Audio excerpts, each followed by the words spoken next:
Hello everyone, আসসালামু আলাইকুম। 2023 সালে আপনাদের চোখ বন্ধ করে সাজেস্ট করতে পারি Redmi Note 12 মোবাইলটিকে।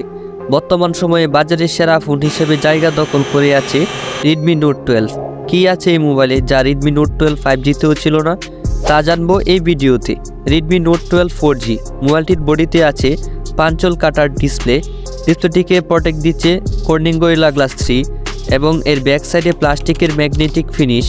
মোবাইলটির থিকনেস হচ্ছে 7.9 মিলিমিটার, যেটি অন্য নোট সিরিজের থেকে ভালো, এবং মোবাইলটির ওজন 183.5 গ্রাম। এই ছিল মোবাইল ফোনটির ডিজাইন এবং বডিতে। এখন কথা হবে ডিসপ্লে নিয়ে, যার সাইজ হচ্ছে 6.67 ইঞ্চি এবং আপনার সকলের পছন্দের AMOLED ডিসপ্লে। এটির রেজুলেশন হচ্ছে ফুল HD প্লাস 1080p × 2400 পিক্সেল, যার PPI ডেন্সিটি হচ্ছে 395।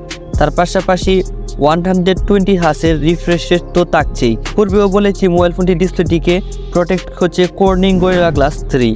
Note 12 4Gতে দেওয়া হয়েছে 5G থেকেও update operating system MIUI 14 based on Android 13।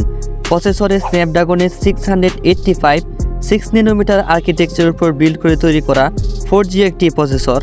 ভাবছেন 5G হলে ভালো হতো, কিন্তু এটি Note 12 5G থেকে ভালো স্কোর করেছে রেগুলার পারফরমেন্সে।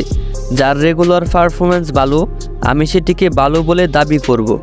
এটি একটি octa-core প্রসেসর, যেটি কিনা আপ টু 2.8 গিগাহার্টজ, এবং এখানে প্রসেসরটিকে পাওয়ার দিচ্ছে Adreno 610 এই জিপিইউটি।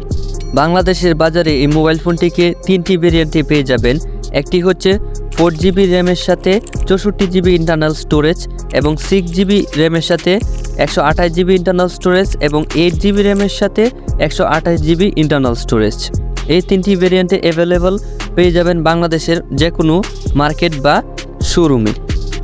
মোবাইল ফোনটির ক্যামেরার দিকে যদি আমরা লক্ষ্য করি, তাহলে দেখতে পারবো মোবাইল ফোনটিতে ট্রিপল ক্যামেরা সেটআপ দেওয়া হয়েছে, যার মধ্যে প্রাইমারি ক্যামেরাটি ছিল 50 মেগাপিক্সেল এবং 8 মেগাপিক্সেলের একটি আলট্রাওয়াইড লেন্স। তার পাশাপাশি 2 মেগাপিক্সেলের একটি ডেপথ সেন্সর। ক্যামেরার দিক থেকেও এগিয়ে থাকছে Redmi Note 12 4G এই মোবাইল ফোনটি, কারণ 5G মোবাইল ফোনটিতে মাত্র 48 মেগাপিক্সেলের একটি ক্যামেরা দেওয়া হয়েছিল।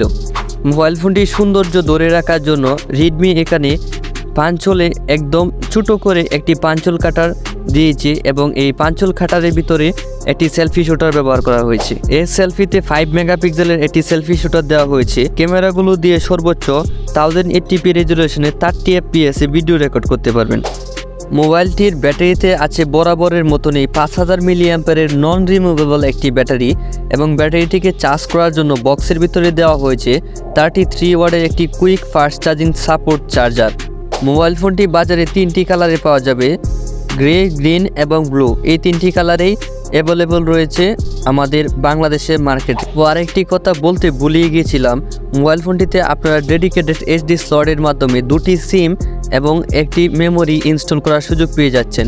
মোবাইল ফোনটির পোর্টস এবং বাটনের দিকে লক্ষ্য করলে আমরা দেখতে পারবো মোবাইল ফোনটির নিচে দেওয়া হয়েছে একটি Type-C পোর্ট, তার পাশাপাশি রয়েছে একটি লাউড স্পিকার মাইক, এবং উপরের দিকে লক্ষ্য করলে আমরা দেখতে পারবো এখানে একটি আয়ার ব্লাস্টার ব্যবহার করা হয়েছে, এবং মোবাইল ফোনটির ডান পাশে দেওয়া হয়েছে এর সিকিউরিটি সেন্সরটি, যেটির মাধ্যমে ফিঙ্গারপ্রিন্টের দ্বারা মোবাইল ফোনটিকে আনলক করা যাবে, এবং এর উপরেই রয়েছে ভলিউম আপ ডাউন পোর্টসগুলি।